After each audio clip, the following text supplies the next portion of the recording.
días. Continuando con la unidad 2 de nuestro curso sobre oceanografía descriptiva, hablaremos hoy de las propiedades del agua de mar, específicamente de la salinidad. Les habla la profesora Fabiola López.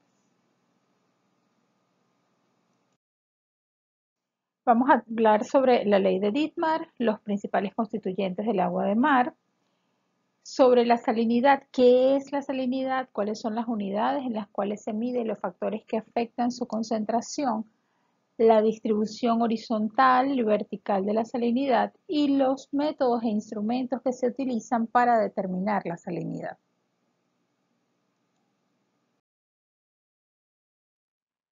Para hablar sobre la salinidad del agua de mar debemos iniciar con un poco de historia.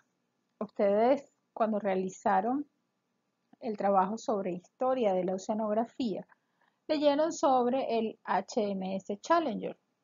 Este fue un barco que realizó una expedición por todos los océanos. En él iban unos 270 miembros entre investigadores y tripulantes y duró unos 1000 días aproximadamente. Durante la expedición del Challenger fueron recolectadas muestras de agua de mar de todo el planeta. Dentro de los miembros del Challenger había un investigador muy particular. En el Challenger iba un científico alemán llamado William Dittmar. Dittmar realizó análisis de 77 muestras de agua de mar que recolectó en diferentes profundidades en todos los océanos. Y a ellas les realizó determinaciones de cloruro, sulfatos, calcio, magnesio y sodio. Y publicó esos resultados en 1884 y en ellos determinaba que existía una constancia en la proporción relativa de estos constituyentes que eran los principales del agua de mar. A esto se le conoce como ley de Dittmar. Esta ley de las proporciones constantes de Dittmar indica que independientemente de la concentración absoluta de los sólidos totales, es decir, no importa cuál sea exactamente el valor de la salinidad, las relaciones entre las sustancias más abundantes son prácticamente constantes. Esto fue un paso importante en la oceanografía, ya que muchos de estos iones eran difíciles de medir y teniendo esta proporcionalidad, era necesario solamente medir uno o dos y luego hacer el cálculo de lo siguiente. A pesar de que Dittmar tuvo razón con la proporcionalidad de los principales iones, existen algunos lugares en los cuales no se cumple a cabalidad. Uno de estos lugares son los mares cerrados como el Mediterráneo, el Mar Negro, el Caspio o el Mar Rojo, debido a la gran cantidad de aportes de origen terrestre que hay en esos lugares. En las zonas costeras estuarinas, como existe desembocadura de ríos, estos traen una carga iónica muy particular que depende de la composición litológica del lugar por donde pasaron. Entonces, en estos lugares tampoco se cumple la ley de Dittmar.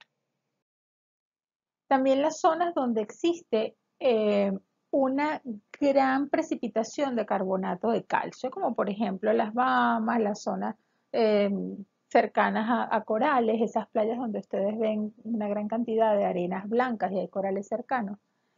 Son zonas de aguas cálidas, someras, con intensa precipitación de carbonato de calcio y por supuesto allí también se altera la composición de estos iones. Zonas profundas donde existe poca circulación, como las zonas hadales o las fosas, en las cuales existe poco contenido de oxígeno e incluso anoxia, porque las bacterias que usan sulfuros, las sulfatorreductoras, varían entonces la composición iónica. También las zonas de alto vulcanismo marino, como las fumarolas o las dorsales medias, porque en ellas hay un aporte adicional que viene del interior de la corteza terrestre. Ahora bien, eh, ¿qué es realmente la salinidad? Em, la salinidad es la cantidad total de materia sólida que está disuelta en el agua. Esto incluye los gases disueltos, porque incluso los gases se convierten en sólidos a temperaturas suficientemente bajas, pero no incluye las sustancias orgánicas disueltas. La salinidad tampoco incluye las partículas finas que se mantienen en suspensión, que son las causantes de la turbidez, ni material sólido que está en contacto con el agua. Ningún tipo de estos materiales sólidos se incluyen dentro de la salinidad. ¿Qué cantidades de sales están disueltas en el agua de mar? Pues por cada kilogramo de agua de mar, es decir, 1000 gramos de agua de mar, 965,2 gramos es agua y 34,8 es el correspondiente a esos otros componentes que realmente son los que constituyen la salinidad. Ese 34,8 es aproximadamente 35 y por esta razón es que el promedio de salinidad del agua de mar es 35 partes por 1000, 35 partes de cada 1000, que son estos 1000 gramos que están acá. El símbolo de partes por 1000 parece un porcentaje, pero tiene otro círculo al final.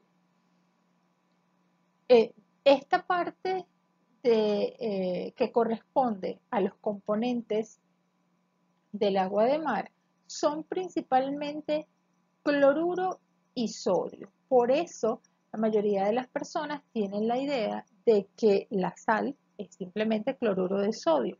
Esto no es cierto, existen otros componentes, algunos mayoritarios que están también en el orden de las partes por 1000, como los sulfuros, el magnesio, el calcio y el potasio. Pero también existen otros componentes que no se encuentran en esas elevadas concentraciones, sino en el orden de los partes por 1000 o ppm.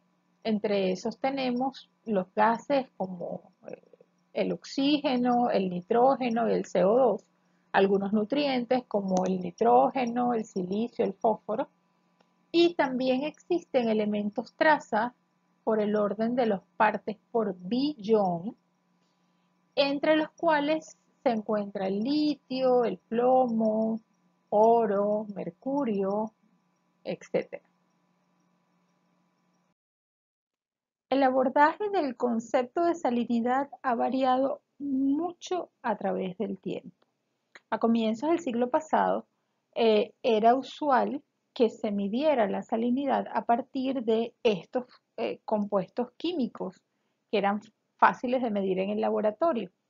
Y los investigadores Forbes, Knudsen y Sorensen la definieron como la masa en gramos de cloro, porque hacían la medición a partir de cloruros, que eran equivalentes a la cantidad total de halógenos que habían en un kilogramo de agua de mar. Utilizaban para eso el símbolo de salinidad en partes por 1000 y tuvieron la necesidad de crear otro nuevo concepto, introducir el concepto que fue el de clorinidad, para poder realizar una relación entre la salinidad y la cantidad de cloruros en partes por 1000 que ellos estaban determinando. Luego comenzaron a realizarse los análisis de salinidad en función de la cantidad de electricidad que era capaz de conducir la muestra de agua de mar. Tomando en consideración que mientras mayor sea la cantidad de iones disueltos por unidad de volumen, mayor va a ser la conductividad. A esta salinidad se le llamó salinidad práctica. Esta salinidad práctica todavía está en uso y se calculaba a partir de una relación conocida como K15, o se calcula.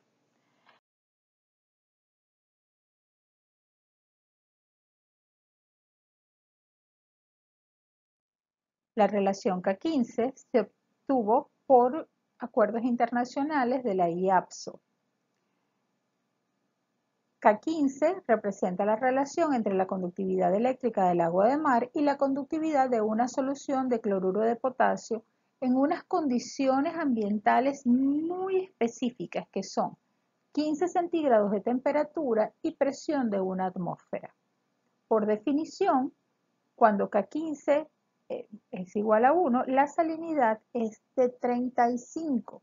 Noten que en este caso no hay unidades. Esto debido a que la unidad con la cual es medida la conductividad es microsiemens por centímetro. Y si dividimos microsiemens por centímetro entre microsiemens por centímetro, entonces queda adimensional la razón K15. Para el cálculo de la salinidad se utilizaba entonces esa razón K15 con una serie de coeficientes polinomiales. ¿Qué sucede? Mantener estas condiciones de 15 centígrados de temperatura y presión de una atmósfera en el laboratorio no siempre es posible, por lo que entonces fue creada otra relación llamada RT, que en lugar de utilizar esa esa solución de cloruro de potasio, utiliza un agua estándar de mar a la temperatura que tenga el laboratorio. Esta agua estándar de mar son unas ampollas que venden, que son 2 laboratorios que están aprobados a nivel internacional por la IAPSO y está estandarizada exactamente a la salinidad que ellos indican en las etiquetas. En el año 2010, la IAPSO publicó un documento llamado TEOS 10, en el cual recomienda la sustitución de la salinidad práctica por una nueva salinidad llamada absoluta. Esta se basa en una ecuación llamada función de Gibbs, a partir de la cual se pueden derivar todas las propiedades termodinámicas del agua de mar como densidad, entalpía, velocidad del sonido, etc. De esta forma, termodinámicamente coherente, T210 entonces fue adoptada por la Comisión Oceanográfica Intergubernamental y incorpora además la variación espacial de la composición del agua de mar. La hace más precisa que la salinidad práctica. Esta nueva salinidad absoluta tiene como unidades miligramos por kilogramos de agua de mar. Hablemos ahora sobre los factores que afectan la salinidad. En primer lugar, en aguas superficiales es importantísima la relación entre la evaporación y la precipitación. En los lugares en los cuales existe una elevada evaporación, la salinidad se incrementa. Por ejemplo, en la laguna de la Restinga, que es una zona somera con elevada evaporación. Y en las zonas con elevada precipitación, pues esas sales se diluyen y la salinidad entonces disminuye. Otro importante factor son los procesos de mezcla, procesos como las mareas y el viento que remueven el agua, agitan el agua, entonces mezclan agua más salina con agua menos salina y eso puede afectar entonces la salinidad. Los aportes de ríos son importantes en las zonas costeras, especialmente en las áreas estuarinas, ya que ellos disminuyen la salinidad en esas zonas costeras. El proceso de fundición del hielo y congelación del agua en las zonas polares afecta dramáticamente la salinidad. Durante el proceso de formación de los icebergs se congela el agua, pero las partículas de sal son expulsadas. Esa sal lo que hace es incrementar la salinidad del agua alrededor del iceberg, que queda con baja salinidad, muy baja salinidad, prácticamente agua dulce, y esa agua se hace más densa, se hunde y da inicio de hecho a un tipo de circulación que vamos a ver más adelante que se conoce como circulación termohalina. También durante el proceso de como fundición del hielo, este hielo que ahora tiene una baja salinidad, al descongelarse, lo que hace es disminuir la salinidad del agua a su alrededor. Finalmente, la circulación oceánica también influye en la salinidad porque transporta aguas más salinas a zonas menos salinas y aguas menos salinas a zonas muy salinas. De hecho, la circulación es la que determina, es la principal variable que determina la variabilidad vertical de la salinidad. Ahora bien, ¿cómo es la distribución horizontal de la salinidad en las aguas superficiales del planeta? Como acabamos de ver, la evaporación tiene una gran influencia en la salinidad.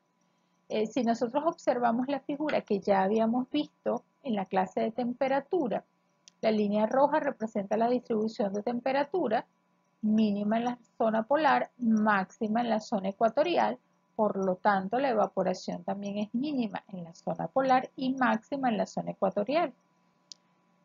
La salinidad, que está representada por la línea verde, fíjense que sigue más o menos el mismo patrón de la temperatura, mínimos valores donde hay menos evaporación, menos temperatura, y a medida que la temperatura incrementa, también incrementa la salinidad.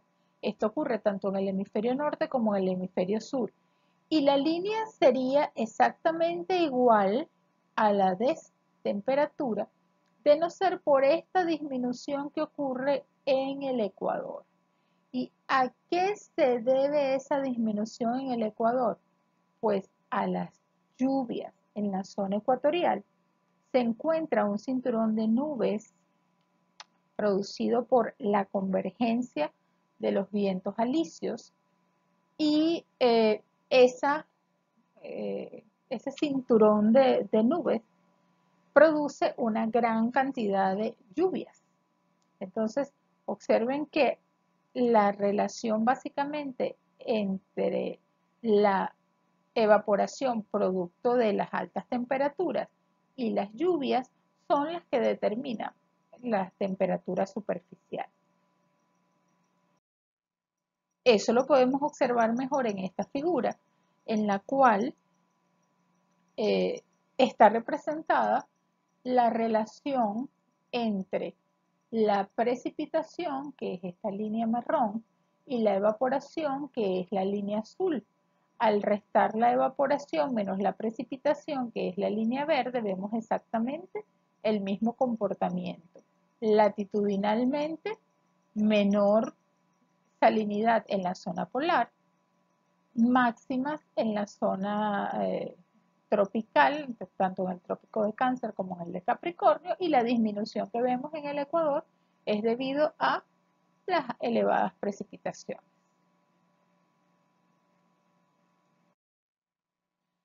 Lo mismo puede observarse en esta figura en la cual notamos entonces las máximas salinidades asociadas al trópico de Cáncer en el norte y al trópico de Capricornio en el hemisferio sur. Disminuciones a nivel ecuatorial debido a las lluvias y también mínimas salinidades en la zona polar. Existen algunas zonas del planeta en las cuales la salinidad, por supuesto, no cumple ese promedio de 35. Por ejemplo, las zonas costeras que tienen una salinidad ligeramente más baja gracias al aporte que ocurre por escorrentías de la zona provenientes de tierra. Por lo tanto, encontramos salinidades ligeramente más bajas, entre 27 y 30. Noten que los valores de salinidad que estoy colocando no tienen unidades porque me estoy refiriendo a salinidades prácticas. Hay algunos mares cerrados eh, con grandes aportes fluviales como el mar Báltico, en el cual la salinidad es mucho menor que el promedio mundial, son salinidades inferiores a 25. En contraste, existen otros mares también semicerrados, pero en los cuales la evaporación es muy elevada y la salinidad también, como por ejemplo el Mar Rojo. Incluso esto se hace mucho más evidente en el Mar Muerto, que puede alcanzar salinidades de 300. Hay lugares estuarinos, desembocaduras de los ríos, como en este caso la desembocadura del Amazonas, en el cual la salinidad también disminuye. Entonces, fíjense que eh, hablar de salinidad debemos tomar en consideración cuál es la zona, si hay aportes fluviales, cómo es la precipitación, la evaporación, todos los factores que debemos considerar cuando hablamos de distribución de salinidad. Desde el punto de vista vertical, la salinidad tiene una distribución también parecida a la de temperatura. En bajas latitudes cercanas al Ecuador existe alta salinidad en la superficie debido precisamente a la evaporación, a la acción solar. Luego podemos encontrar fuera de esa capa de mezcla, que tiene una salinidad uniforme, una capa en la cual la salinidad cambia bruscamente, que es la capa conocida como haloclina, halosal, clina, inclinación, y luego una estabilización de la salinidad en la parte más profunda, las capas más profundas. En las altas latitudes, región polar por ejemplo, lo que encontramos es una imagen contraria de la distribución de salinidad. Bajas salinidades en la superficie por el proceso que les expliqué de formación de los icebergs. En ese momento, al expulsarse la sal, inmediatamente queda el agua superficial más salina, pero esa agua se hunde inmediatamente porque es mucho más densa. Entonces, al final, a nivel superficial, lo que queda es agua menos salina. Y tenemos agua entonces más salina en la capa siguiente, que sería una haloclina. En este caso, una haloclina inversa. Aunque la salinidad aumente, sigue siendo una haloclina porque hay un cambio brusco de salinidad para luego estabilizarse en las capas profundas. Fíjense que ambas curvas muestran un rápido cambio entre los 300 y los 1000 metros aproximadamente. Para la curva de la baja latitud, el cambio es una disminución. Para la curva de alta latitud, el cambio es un aumento de salinidad. Entre los 20 y los 45 grados de latitud, existe además una zona de mínima salinidad entre los 700 y los 800 metros de profundidad que corresponde a la haloclina y que es generada por un tipo de agua particular que se llama agua subantártica intermedia, que tiene como característica una baja salinidad. Entonces, fíjense cómo a nivel vertical, la distribución vertical está determinada por otras variables, no solamente por evaporación, precipitación, sino que la circulación, las masas de agua son muy importantes en este caso.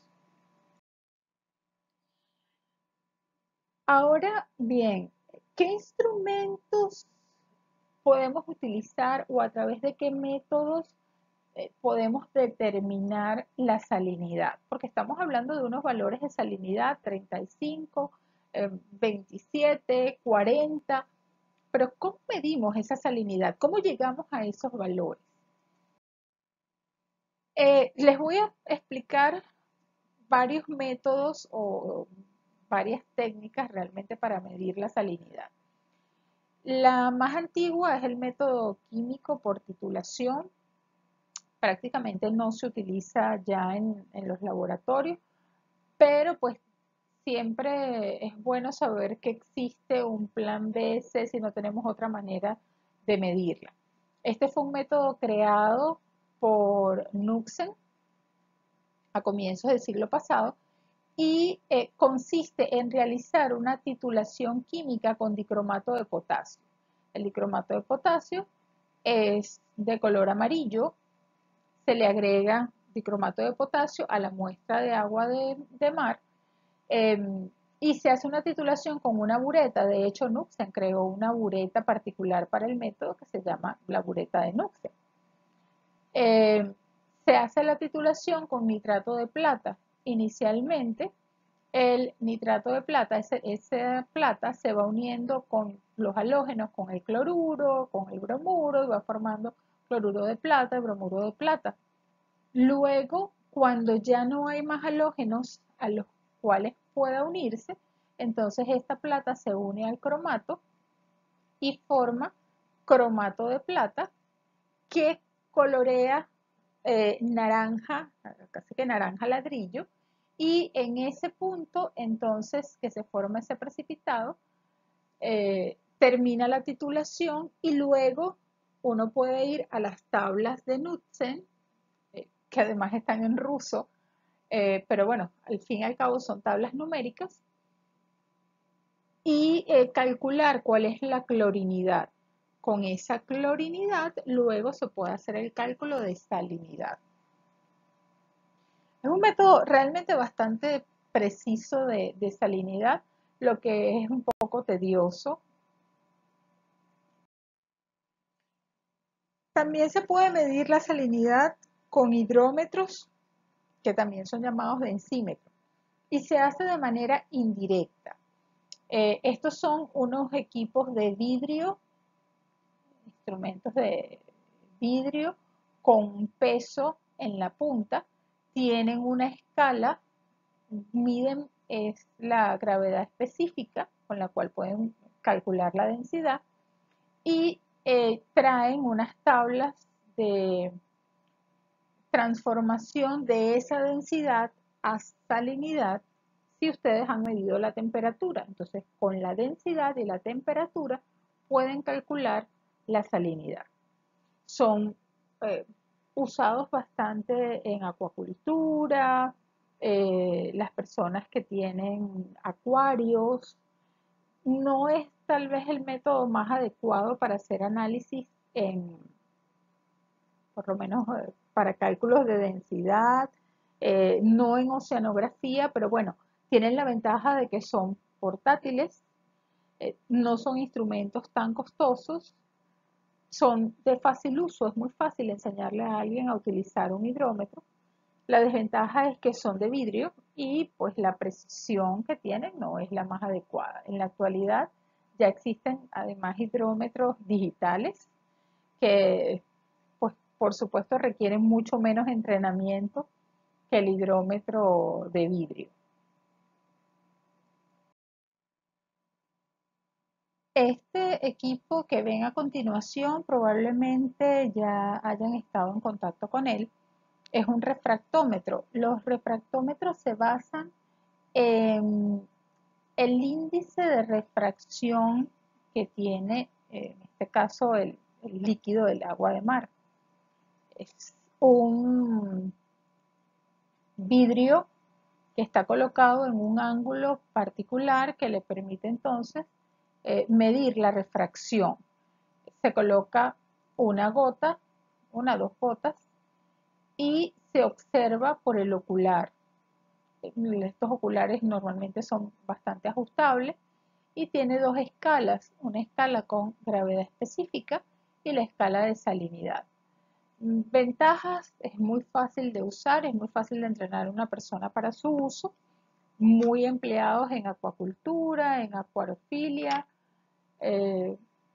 Desventajas, además requieren poca agua.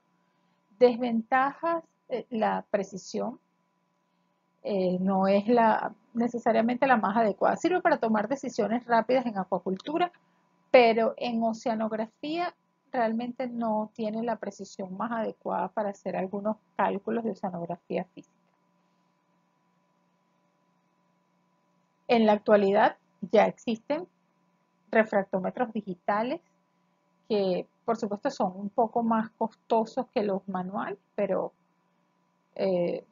siguen empleando el mismo principio básico de refracción. Lo más reciente incluye el uso de electrodos, la mayoría multiparamétricos, o salinómetros de inducción eléctrica. Los salinómetros de inducción eléctrica se basan en la conductividad eléctrica. Y la mayoría de los electrodos también se basan en conductividad. Por eso los he agrupado en la misma categoría, pero el funcionamiento realmente es un poco distinto. Ventajas de estos equipos: el electrodo es portátil, funciona con baterías. Los salinómetros necesitan electricidad, se descalibran si tú los estás moviendo mucho, aunque parezca una maleta el que tiene la fotografía. No son tan portátiles realmente como parecen. Lo ideal es tenerlos estables en un lugar. Estos son los equipos que requieren el agua de mar estándar para su calibración. Son muy costosos, pero son los que tienen una buena precisión.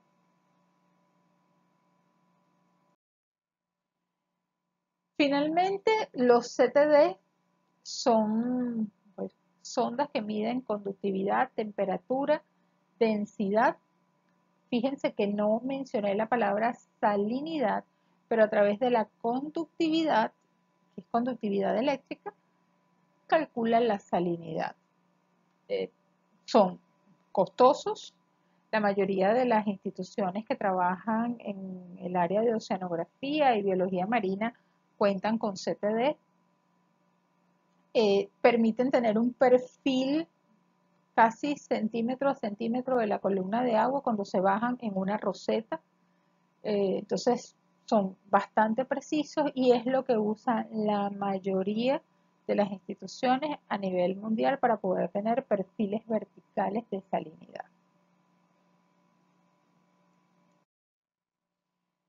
Como todas las semanas, les dejo una lista de lecturas recomendadas o páginas web para que las revisen. Quiero despedirme con una frase, esta vez de Malcolm X, que dijo que la educación es el pasaporte hacia el futuro. El mañana pertenece a aquellos que se preparan para él en el día de hoy. Y quiero dejarles como reflexión que lo importante, más que una nota, más que tener ese papel que es el título en la mano, es que ustedes aprendan. En estos momentos en los que están recibiendo educación a distancia, ustedes son los primeros garantes de su educación. Yo puedo orientarlos, puedo hacer un esfuerzo por mostrarles y explicarles algunos procesos, pero al final son ustedes quienes deciden qué desean aprender y qué no. El tiempo que le dediquen a la asignatura va a ser parte de la preparación que estén haciendo hoy para el día de mañana. Que tengan entonces buenos días.